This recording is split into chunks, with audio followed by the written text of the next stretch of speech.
NDA की तरफ से द्रौपदी मुर्मू के नाम की घोषणा के एक दिन बाद 21 जून को विपक्षी दलों ने यशवंत सिन्हा के नाम पर मोहर लगा दी। कुल 19 विपक्षी दलों ने मिलकर यशवंत सिन्हा को अपना राष्ट्रपति उम्मीदवार घोषित किया।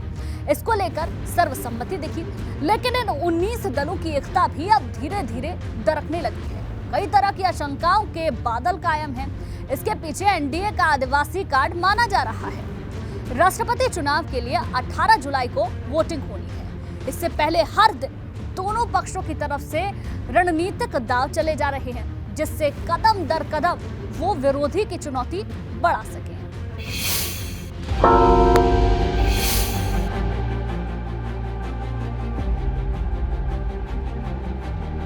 84 साल की उम्र, लेकिन अब भी एक ऐसे सक्रिय नेता जो हर पल सरकार को वैचारिक चुनौती देने के लिए तैयार रहते हैं।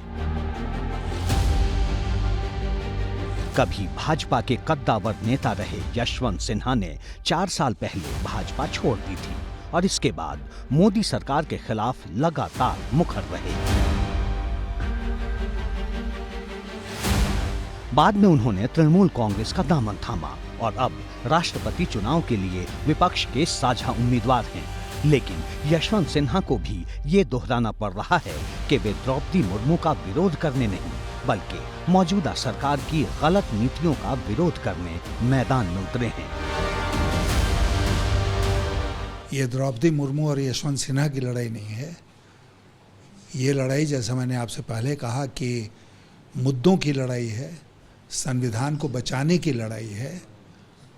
और मुझे लगता है कि ये अगर जिम्मेदारी है जो तय होगी इस चुनाव में, तो मैं उनसे ज़्यादा सक्षम रहूँगा। यशवंत सिन्हा के नाम तक पहुंचने और तमाम अटकलों पर पूर्ण विराम लगाने के लिए विपक्षी दलों को लंबा वक्त लग गया। इस बीच शरद पवार और फारूक अब्दुल्ला जैसे दिग्गजों ने इनकार किया।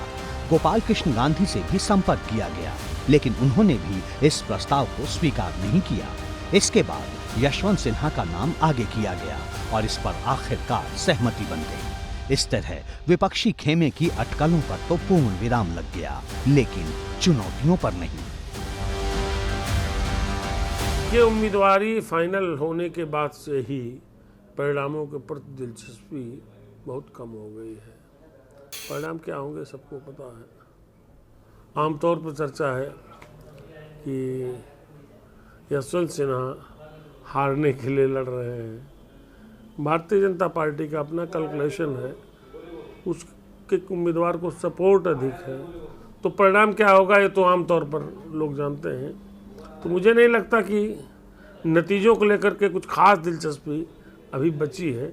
उनके पीछे सभी विपक्षी दलों का एकजुट होना ये अभी थोड़ा सा मुश्किल दिख रहा है, क्योंकि अगर ऐसा होता है तो उन सभी दलों द्वारा ये संदेश भी चला जाएगा कि वे आदिवासी समुदाय के प्रतिनिधित्व के साथ नहीं हैं।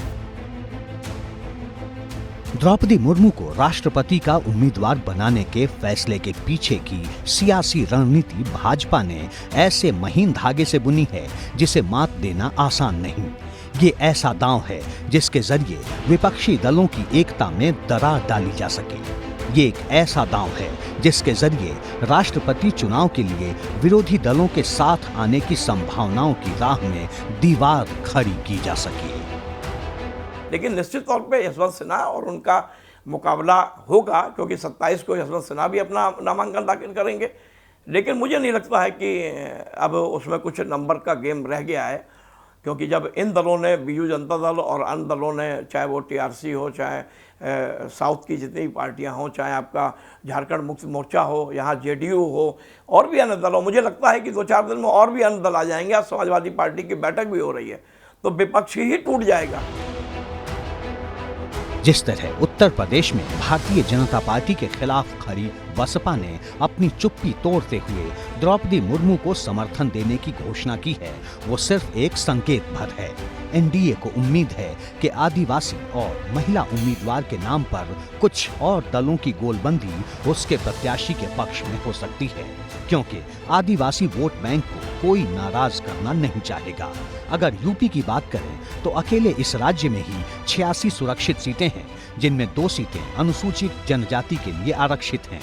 लेकिन रिजर्व सीटों की सियासत पूरे 86 सीटों को लेकर होती है, जिनमें से 65 पर इस विधानसभा चुनाव में भाजपा ने परचम लहराया है और अब उसकी नजर इस बढ़त को बढ़ाने पर है।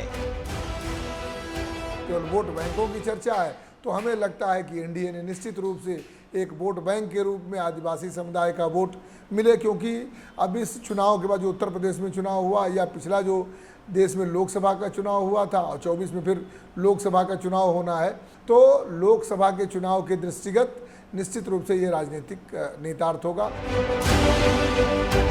यूपी के विधानसभा चुनाव के सियासी नतीजों की बात करें तो जिस भी दल ने सुरक्षित सीटों पर महाविजय हासिल की, उसी की राज्य में सरकार बनती रही है।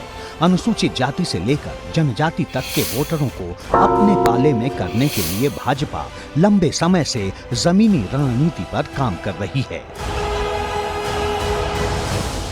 द्रौपदी मुर्मू जी एक बहुत ही गरीब परिवार से, आदिवासी परिवार से महिला के रूप में उन्होंने जो समाज की सेवा की है वो ऐतिहासिक रहा है।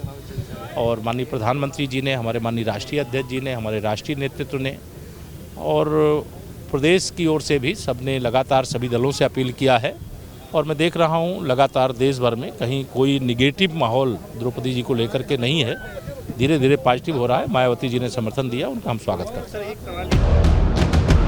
अब यूपी के साथ ही देश के तमाम राज्यों में आदिवासी वोटरों को लुभाने के लिए भाजपा के पास मजबूत तर्क होंगे।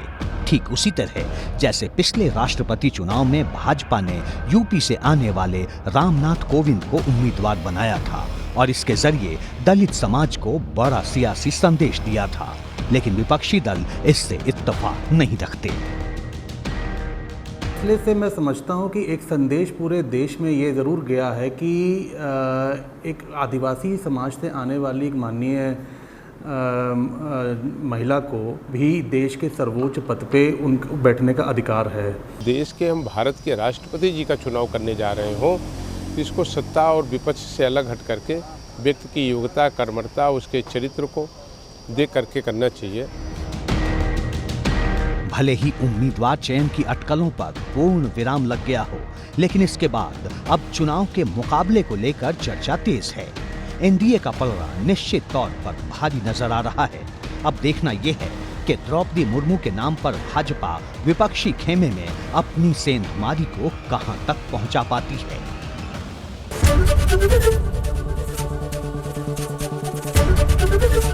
एबीपी गंगा, खबर आपकी, जुबान आपकी।